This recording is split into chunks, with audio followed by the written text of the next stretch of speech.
are the husband rights. Number one, she must obey him as long as he does not order her to sin.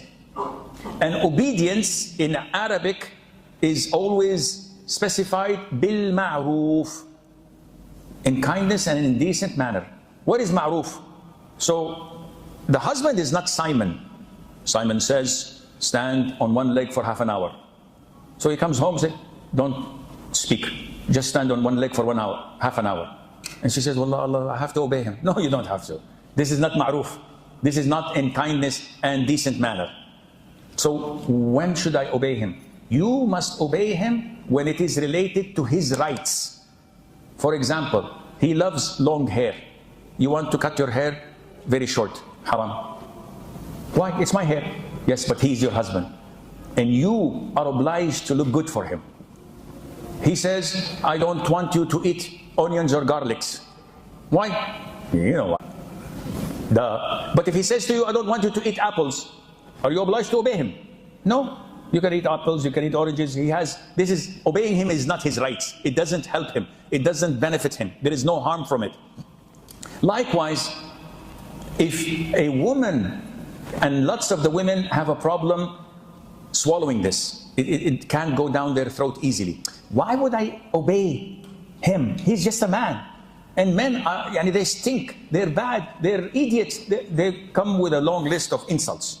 Well, let it be known that the status of man to his wife is unmatched, not even with the parents.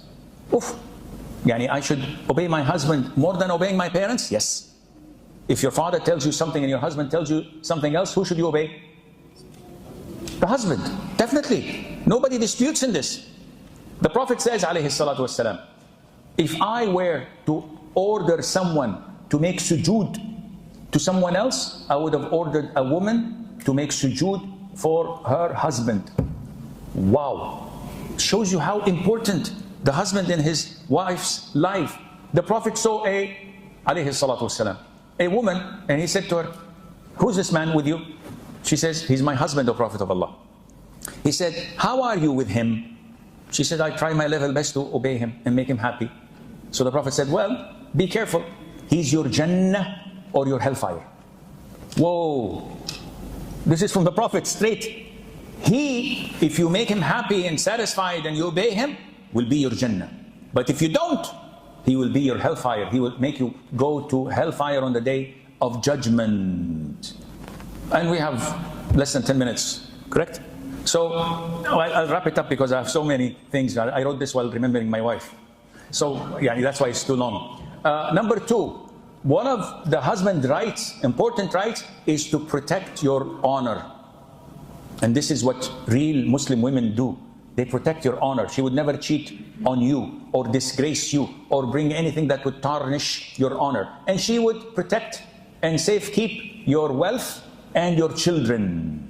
Allah says in the Quran, so righteous women are devotedly obedient, guarding in the husband's absence what Allah would have them guard. They protect you when you travel, when you go, they preserve their chastity. Number three, one of the rights of the husband is that the woman takes care of herself and beautifies herself. This is a form of worship. Lots of the sisters work on their bodies, on their diet. They go to the gym or practice and work out in the home to have a good physique to please their husbands. Wallahi, they're working out with this intention is a ibadah. And they're being rewarded as if they're doing night prayer.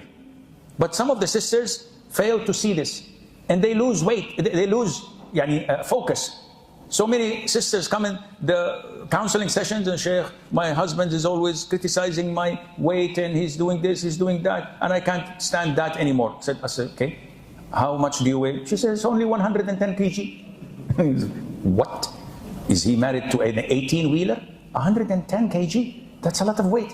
And how tall are you? She said, 58, 60, 158 centimeters, almost 5 foot.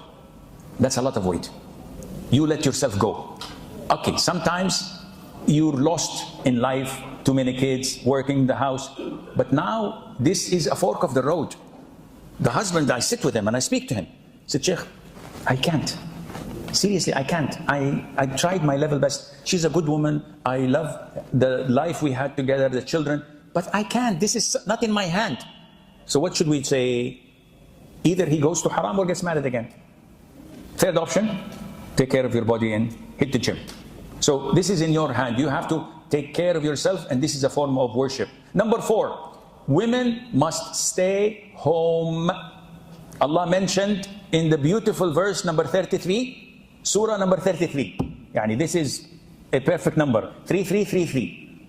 You will never forget this. What does Allah say in this ayah? وَقَرْنَ فِي بُيُوتِكُنْ. Allah is addressing the mothers of the believers, the wives of the Prophet, where He says, subhanahu wa ta'ala, and abide in your houses and do not display yourselves as was the display of the former times of Jahiliyyah.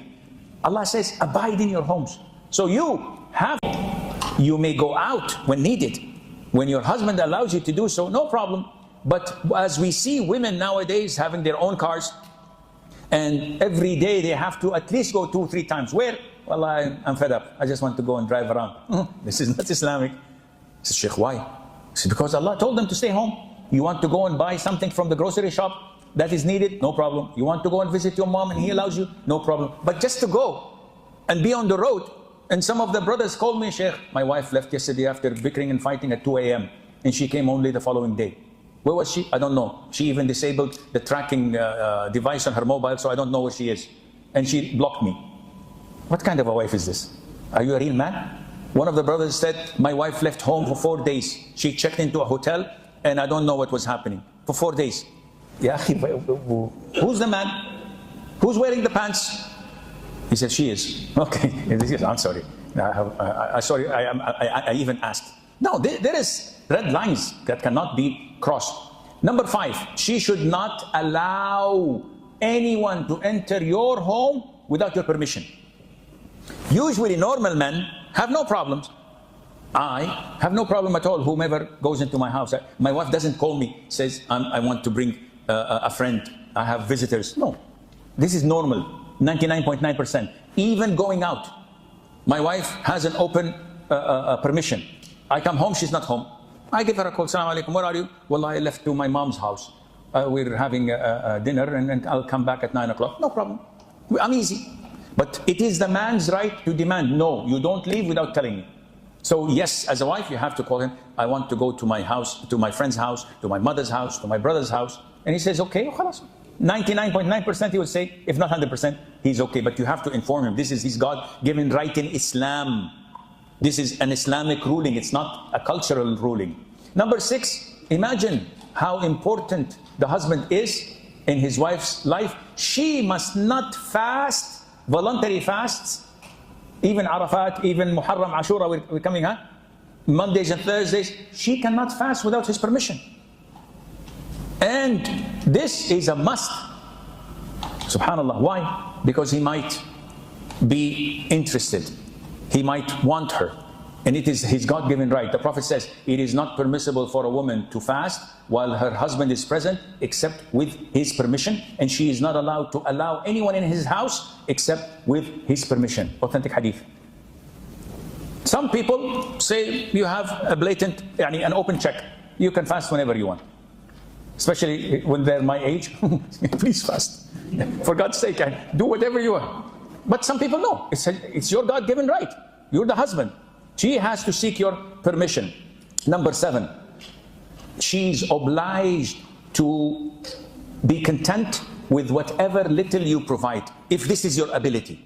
Some women demand financial status. You have to change the living room. We want to change the furniture. We want to go every year for holiday. We want this, we want that. No, Allah says, let a man of wealth spend from his wealth, and he whose provision is restricted, let him spend from what Allah has given him. This is your ability, akhi.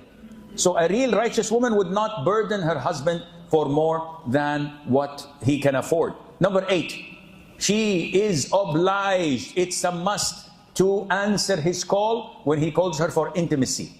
Any time of the day, no matter what the circumstances are. And if she doesn't, Allah will curse her. The Prophet says, when a woman goes to bed abandoning her husband's right of intimacy, the angels curse her until she comes back. And when the angels curse, do you think Allah will respond or not? Of course. It's a serious thing. Yes, if there is hardship, if there is harm, if she's sick, if she's unable, yes, she has a legitimate excuse. But what is your excuse? Well, I don't feel like it. Yesterday I told him, take me to my father's house to visit. He refused, so I'm punishing him. Khalas, get ready for the curses of the angels. Number 9, to take care of upbringing his children. And this is the main reason, one of the main reasons of a man marrying. When you marry so that your wife would take care of your children and teach them Islam, teach them Quran, teach them prayer, because you're out there trying to make a living and secure their future.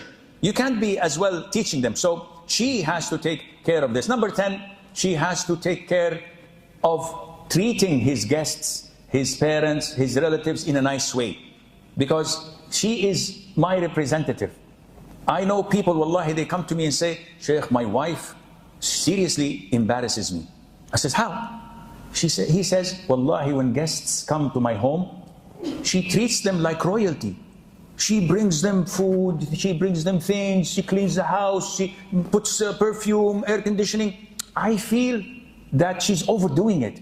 And when I talk to her, she says, they are your guests. I would never allow anyone to speak this little against you. So he is so embarrassed, but doesn't know how to reciprocate. What can I do for this woman?